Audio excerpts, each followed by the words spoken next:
RSSന്റെ ഗണഗീതം സംബന്ധിച്ചുള്ള ആരോപണ പ്രത്യാരോപണങ്ങൾ വിവാദങ്ങളൊന്നും അവസാനിക്കുന്നില്ല. നമ്മൾ ഇന്നലെ ഈ വിഷയം ചർച്ച ചെയ്തപ്പോൾ സാർ തന്നെ പറഞ്ഞിരുന്നു വന്ദേ മാതരത്തിൽ നിന്ന് കോൺഗ്രസ് വെട്ടിമാറ്റിയ സ്റ്റാൻസുകളെക്കുറിച്ച്. അത് വിശദമായിട്ട് ചർച്ച ചെയ്താണ് നമ്മുടെ പ്രേക്ഷകർ പോലും പലരും അത് ആദ്യമായിട്ട് കേൾക്കുന്നവരുമായിരുന്നു. ഇപ്പോൾ രഘുപതി രാഘവ രാജാറാം എന്ന് പറയുന്ന രാംധുനിൽ മഹാത്മാഗാന്ധി ഇടപെട്ട് വരുത്തിയ തിരുത്തലുകളെക്കുറിച്ച് പറയാമെന്ന് പറഞ്ഞു. എന്തായിരുന്നത്?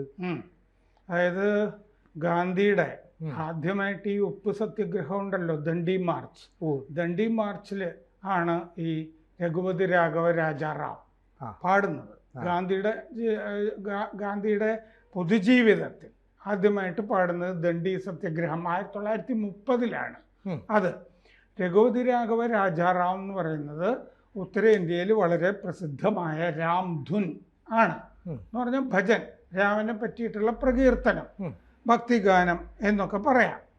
അതിനെ ജനകീയമാക്കിയത് ഗാന്ധിയാണ്. അത് ഇന്നത്തെ രീതിയിൽ നമ്മൾ കേൾക്കുന്നില്ലേ, രഘുപതി രാഘവ രാജാറാം എന്ന് പറഞ്ഞ ആ ട്യൂൺ, ആ മ്യൂസിക്കിൽ ഇത് ചെയ്തത്, സംഗീതം ചെയ്തത് മറാത്തി സംഗീതജ്ഞൻ വിഷ്ണു ദിഗംബർ പാലുസ്കർ ആണ് സംഗീതം ചെയ്തത്. ഇതപ്പോൾ ആരാണ് എഴുതിയത് എന്നുള്ള സംഭവം ഉണ്ടല്ലോ. ഇപ്പം മിശ്രഘാര രാഗത്തിലാണ് നമ്മളത് കേൾക്കുന്നത്, ഹിന്ദുസ്ഥാനി. നമ്മൾ പറഞ്ഞു വരുന്നത് ഈ രാംധുൻ എന്ന് പറഞ്ഞ ഒറിജിനൽ ഉണ്ടല്ലോ, രഘുപതി രാഘവ രാജാറാം. അത് റാം റാം റാം എന്ന് പറഞ്ഞ ഓരോ വരിയും അവസാനിക്കുന്നതാണത്. രഘുപതി രാഘവ രാജാറാം, സീതാറാം, ഇങ്ങനെ അവസാനിക്കുന്നതാണ് ഓരോ വരിയും. ഇതിൻ്റെ അകത്ത് അള്ളാഹു എന്ന് പറഞ്ഞൊരു സംഭവം ഇല്ല, രാമനെ പറ്റി മാത്രം പാടുന്നതാണ്. ഇതിൻ്റെ അകത്ത് അല്ലാഹുവിനെ ഗാന്ധി തിരികെ കയറ്റിയതാണ് ഈ മതേതരത്വം ഇന്ത്യയിൽ ഉണ്ടാക്കിയെടുക്കാൻ വേണ്ടിയിട്ട്.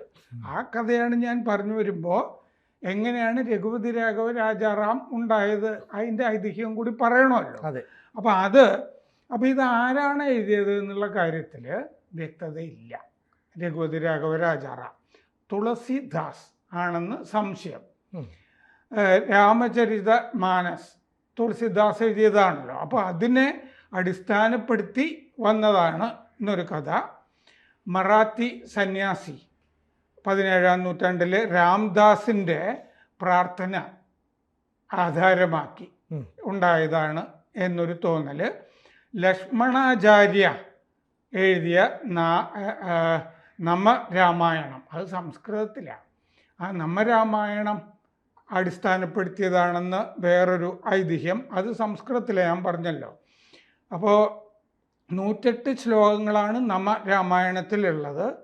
അത് ഇപ്പോൾ ഉദാഹരണത്തിന് ശുദ്ധ ബ്രഹ്മ പരാൽപര രാമ എന്ന് പറഞ്ഞിട്ട് രാമ രാമ രാമ എന്നാണ് അതും നമരാമായണം.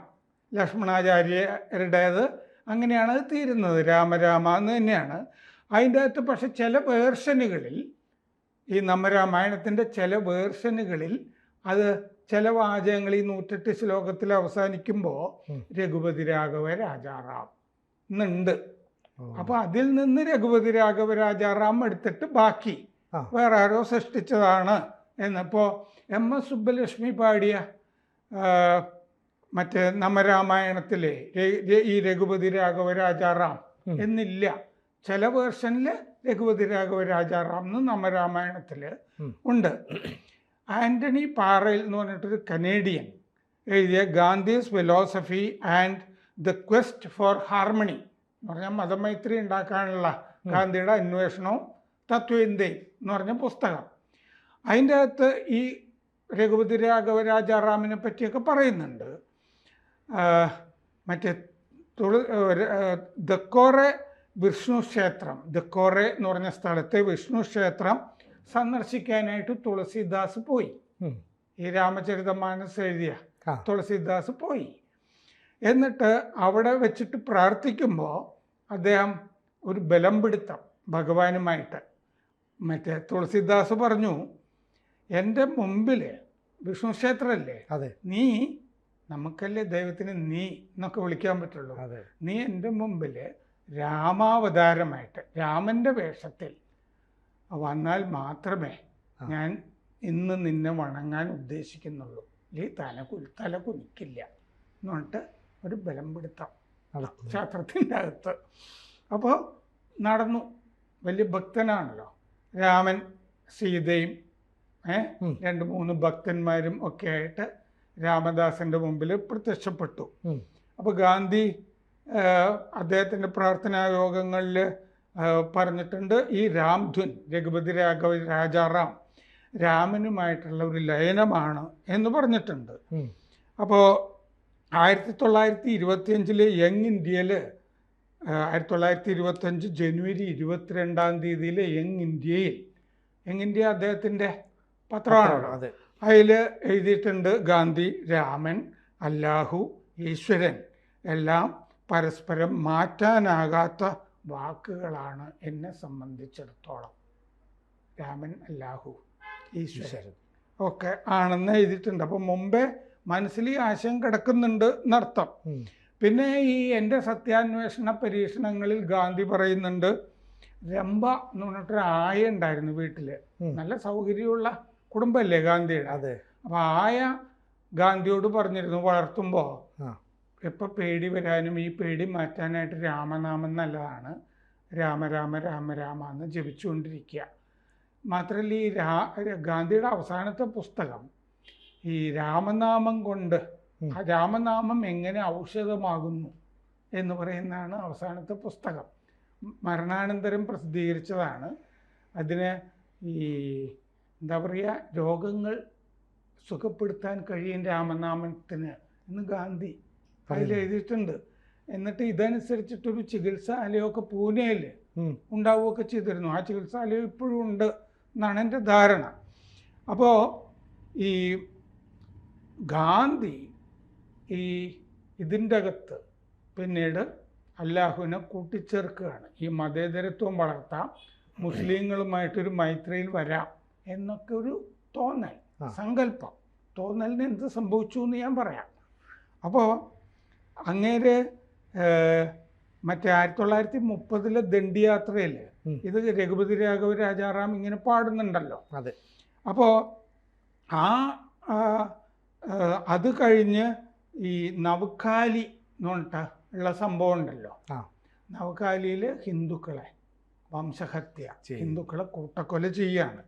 നവ്ഖാലി സംഭവം നടക്കുന്ന 1946 ഒക്ടോബർ നവംബർ സമയത്താണ്. ഒക്ടോബർ 10 വംശഹത്യ തുടങ്ങി. എന്നിട്ടത് ഒരാഴ്ച തുടർന്നു. ഇന്നത്തെ ചിറ്റഗോങ് ഇല്ലേ, ബംഗ്ലാദേശ്, അവിടെയാണ് നവ്ഖാലി, അവിടെയാണ് ഇത് നടന്നത്. അപ്പോൾ 50,000 ഹിന്ദുക്കൾ ഈ മുസ്ലിങ്ങളുടെ ഇടയ്ക്ക് ഇങ്ങനെ പെട്ടുപോയി, ശരിക്കും ട്രാപ്ഡായി. 4 മാസം നവ്ഖാലിയിൽ പോയിട്ട് ഗാന്ധി ക്യാമ്പ് ചെയ്തു. എന്നിട്ട് ആ സമയത്താണ് കോൺഗ്രസ് ഇന്ത്യ വിഭജനത്തിന് സമ്മതിക്കുന്നത്. കാരണം മുസ്ലിങ്ങൾ അതില്ലാതെ സമ്മതിക്കില്ല എന്നുള്ളൊരവസ്ഥയിൽ വന്നു. അതിജീവിതരെ, നവ്ഖാലി ഈ ഹിന്ദു വംശഹത്യയെ അതിജീവിച്ച ഹിന്ദുക്കൾ ബംഗാളിലേക്കും ത്രിപുരയിലേക്കും അസമിലേക്കുമൊക്കെ പലായനം ചെയ്തു. അപ്പോൾ ഈ നവ്ഖാലി സംഭവം ഇങ്ങനെ കിടന്നല്ലോ ഗാന്ധിയുടെ മനസ്സിൽ. ഗാന്ധി അതിനുശേഷം തിരിച്ചു വന്നിട്ട് നവ്ഖാലിയിലേക്ക് അങ്ങോട്ട് മടങ്ങുമ്പോൾ നവ്ഖാലി ഇതിൻ്റെ അകത്തെ ചില വാചകങ്ങൾ, ഈ രഘുപതി രാജാറാം അതിൻ്റെ അകത്ത് 3-ാമത്തെ വാചകമായിട്ട് ഈശ്വർ അള്ളാ തേരോ നാം അത് ചേർത്തു. അതിന് പുറമെ ഈശ്വര അള്ളാ തേരോ നാം മാത്രമല്ല അതിൻ്റെ അകത്ത് ഗാന്ധി ചേർത്തത്. ഗാന്ധി ഭജ്മൻ പ്യാരെ സീതാറാം എന്ന വരി, ഭജ്മൻ പ്യാരെ സീതാറാം, ആ വരി ഭജ്മൻ പ്യാരെ രാമ റഹീം എന്നാക്കി, സീതാറാം എന്നുള്ളത്. പിന്നെ അതിൽ തന്നെ ഭജ്മൻ പ്യാരെ സീതാറാം പോലത്തെ വേറൊരു വരി ഭജ്മൻ പ്യാരെ കൃഷ്ണ കരീം എന്നാക്കി. വലിയ മാറ്റമുള്ള. അതെ. അപ്പോൾ ഈ രഘുപതി രാഘവ രാജാറാം പല വേർഷൻസ് ഉണ്ട്. ഞാൻ നോക്കിയ ചില വേർഷനുകളിൽ ഭജ്മൻ പ്യാരെ സീതാറാം എന്നല്ല, എന്നാലും അത് ഞാൻ പറയാം, സമാനമായ വാചകങ്ങളുണ്ട്. ഗാന്ധി അത് മാറ്റി ഭജ്മൻ പ്യാരെ രാമ റഹീം, ഭജ്മൻ പ്യാരെ കൃഷ്ണ കരീം എന്ന് മുസ്ലിങ്ങളെയും കൂടി ചേർത്തു, അല്ലാഹുവിനെയൊക്കെ ഇതിൻ്റെ അകത്ത് ചേർത്തു. അപ്പോൾ ഇതിൻ്റെ അകത്ത് അല്ലാഹുവിൻ്റെ കൂടെ രാമനെ ചേർത്തല്ലോ, അല്ലെങ്കിൽ രാമൻ്റെ കൂടെ അല്ലാഹുവിനെ ചേർത്തല്ലോ ഗാന്ധി. ഇത് മുസ്ലിങ്ങൾക്ക് പിടിച്ചില്ല, ഇഷ്ടപ്പെട്ടില്ല. കാരണം ഏകദൈവ വിശ്വാസികളല്ലേ അവര്, അതെ, അല്ലാഹു മാത്രല്ലേ ഉള്ളൂ. അപ്പൊ പിന്നെ എങ്ങനെയാണ് ഇവിടെ ചേർക്കുന്നത്? രാമന്റെ കൂടെ എങ്ങനെയാണ് അല്ലാഹുവിനെ ചേർക്കുക? ആകെ അല്ലാഹു എന്ന് ഗാന്ധി പറഞ്ഞാൽ സന്തോഷം, ഓക്കെ. ഇവിടെ രാമ ഇത് വേറെ ആരും പ്രകീർത്തിക്കാൻ പാടില്ലല്ലോ. ഒരു യോഗം നടക്കുമ്പോൾ കൈയടിക്കാനൊന്നും പാടില്ലല്ലോ. ഇസ്ലാമില് ഇപ്പൊ നമ്മള് അല്ലാഹുവിനെ ചേർക്കുമ്പോൾ Swami Ranganathananda the Christ we adore എന്ന് പറഞ്ഞൊരു ചെറിയ പുസ്തകം എഴുതിയിട്ടുണ്ട്. നാം ആരാധിക്കുന്ന ക്രിസ്തു എന്നാണ്, മലയാളത്തിലും ഉണ്ടത് പരിഭാഷ ചെയ്തത്. അത് ക്രിസ്തുവിൻ്റെ പ്രഭാഷണത്തിന് അദ്വൈതത്തിൻ്റെ ഭാഗത്ത് നോക്കി വ്യാഖ്യാനം ചെയ്യുന്നതാണ്. ഒരു ക്രിസ്തു ദർശനം രാമകൃഷ്ണ പരമഹംസർക്ക് ഉണ്ടായി എന്ന് അദ്ദേഹത്തിൻ്റെ കഥകളിലൊക്കെ പറയുന്നുണ്ട്. അപ്പോൾ ഹിന്ദുക്കള് ഈ ക്രിസ്തുവിനെയും നബിയെ പറ്റിയും രംഗനാഥാനന്ദ പുസ്തകമൊക്കെ എഴുതിയിട്ടുണ്ട്. അപ്പോൾ ഈ സഹിഷ്ണുത ഇസ്ലാമിലില്ലെന്നേ, ഇതല്ലേ പ്രശ്നം. അത് ഏകദൈവമാണ്, അല്ലാഹു മാത്രമേ ഉള്ളൂ, വേറെ ആളുകളുടെ കാര്യമൊന്നും പറയണ്ട, അതിൻ്റെ കൂടെ കൂട്ടിച്ചേർക്കൊന്നും വേണ്ട. അപ്പം നെഹ്റു ഗാന്ധി കൂട്ടിച്ചേർത്തത് കൊണ്ട് മതമൈത്രിയൊന്നും പ്രത്യേകിച്ച് ഉണ്ടായില്ല. അപ്പോൾ ഈ ഭക്തി വേദാന്ത സ്വാമി പ്രഭുപാദ ഉണ്ടല്ലോ, ഇസ്കോൺ സ്ഥാപിച്ച, അദ്ദേഹവും ഇങ്ങനെ കൂട്ടിച്ചേർത്തതിനെ എതിർത്തിരുന്നു ഗാന്ധി. ഇത് ഗാന്ധി ചെയ്തത് ശരിയല്ലായിരുന്നു എന്നാണ് പറഞ്ഞത്. ഇത് ഇനി രഘുപതി രാഘവ രാജാറാമില് ഗാന്ധി കൂട്ടിച്ചേർത്തല്ലോ, അത്രയും അതാണല്ലോ ആളുകൾ മുഴുവൻ ഇതിൽ ഈശ്വരല്ല തേരോന്നാം എന്നുണ്ടെന്നാണല്ലോ പലരും ധരിച്ചിട്ടുണ്ടാവുക, പ്രത്യേകിച്ച് കോൺഗ്രസ്സുകാര്. അപ്പൊ രഘുപതി രാഘവ രാജാറാമിന്റെ ആദ്യ ഭാഗം ഞാൻ പറയാം. രഘുപതി രാഘവ രാജാറാം പതീത പാവന സീതാറാം സുന്ദര വിഗ്രഹ മേഘശ്യാം, അതാണ് ഈശ്വര ഉള്ള തേരോന്നാം ചേർത്ത വരി. സുന്ദര വിഗ്രഹ മേഘശ്യാം ഗംഗാ തുളസി സാളഗ്രാം ഭദ്രഗിരീശ്വർ സീതാറാം ഭഗത് ജനപ്രിയ സീതാറാം ജാനകി രമണ സീതാറാം ജയ ജയ രാഘവ സീതാറാം. ഇങ്ങനെയാണ് പോകുന്നത്. ഇതിൽ അള്ളാഹു ഇല്ല, റഹ്മും ഇല്ല, കരീമും ഇല്ല, ഒറിജിനലില്ല. ഇപ്പം ഞാനിത് ഇന്നലെ മറ്റേ വന്ദേ മാതരത്തിൻ്റെ കാര്യം പറയുമ്പോൾ വന്ദേ മാതരത്തിൻ്റെ അവസാനത്തെ 3 സ്റ്റാൻസയിൽ ദുർഗയെ സ്തുതിക്കുന്നതാണ് ഞാൻ പറഞ്ഞില്ലേ. നമ്മുടെ രാഷ്ട്രം ദുർഗയെ പോലെയാണ്, മാതാവാണ് എന്ന്. അതുകൊണ്ടാണ് ബങ്കിം ചന്ദ്ര ചാറ്റർജി എഴുതിയത്. അപ്പോൾ അതിലെ ഈ ദുർഗ വരുന്ന ആ സ്റ്റാൻസയും കൂടി ഞാൻ പറഞ്ഞ് പൂർത്തിയാക്കാം. വന്ദേ മാതരത്തിൻ്റെ അവസാന ഭാഗം ത്വം ഹി ദുർഗ ദശഗ്രഹരണധാരിണി ത്വം ഹി ദുർഗ ദശ പ്രഹരണധാരിണി കമലാകാല ദളവിഹാരിണി ബനിവിദ്യാധായിനി നമാമി ത്വം നമാമി കാലം അമലം അതുലം സുജലം സുബലാം മാതരം വന്ദേ മാതരം. ഇങ്ങനെയാണ്. അപ്പോൾ ത്വം ഹി ദുർഗ, നീ ദുർഗയാണ് എന്ന് പറയുന്നുണ്ട് അതിൻ്റെ അവസാന ഭാഗത്ത്. അപ്പം അതുകൊണ്ട് ഞാൻ പറഞ്ഞില്ലേ, വേറൊരാളെയും പ്രകീർത്തിക്കാൻ പറ്റില്ല അല്ലാഹുവിനെ അല്ലാതെ. ഇതിൽ ദുർഗ എന്ന് വന്നില്ലേ, അതുകൊണ്ട് ഞങ്ങൾ പാടില്ല. അപ്പൊ നമ്മൾ വിചാരിക്കുന്ന പാടില്ല നമ്മെ നമ്മൾ എന്ന് പറഞ്ഞു. അപ്പൊ നമ്മൾ ഈ വലിയ മഹാത്മാവെന്ന നിലയിൽ ഗാന്ധിജിയൊക്കെ കരുതുമ്പോൾ തന്നെ ഇത്തരത്തിലുള്ള ചില കുതന്ത്രങ്ങൾ ചെയ്തൊരു വ്യക്തിയാണെന്നുകൂടി ലോകം അറിയാൻ പോവുകയല്ലേ ഇത് ശരിക്കും. ഗാന്ധി എന്തൊക്കെ പറഞ്ഞിരിക്കുന്നു, ഈ ശരിക്കും അതൊക്കെ നമ്മൾ പഠിക്കണം. വൈ ഐ കിൽഡ് ഗാന്ധി എന്ന് പറഞ്ഞിട്ട് ഗോഡ്സെയെ പറ്റിയിട്ട് വേറൊരു പുസ്തകം സമീപകാലത്ത് എന്ന് പറഞ്ഞാൽ ഒരു 10 കൊല്ലമൊക്കെ ആയിട്ടുണ്ടാവും.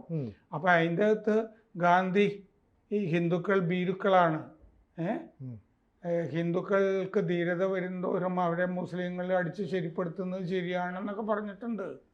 ഇത്തരം വാചകങ്ങളൊക്കെ ഉണ്ട്.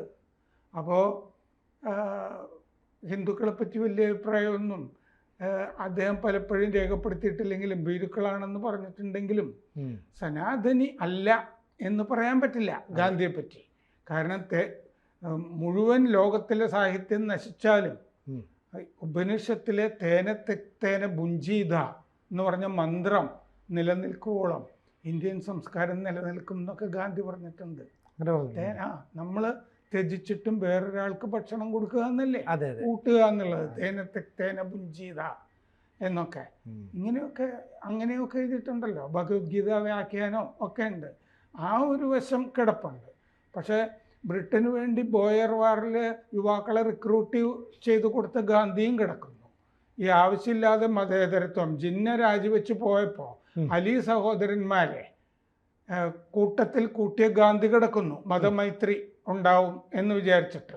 എന്നിട്ട് നിസ്സഹകരണ പ്രസ്ഥാനം, അലി സഹോദരന്മാർ വന്നിട്ട് ഗാന്ധിയുടെ നിസ്സഹകരണ പ്രസ്ഥാനം റാഞ്ചി കൊണ്ടുപോയി.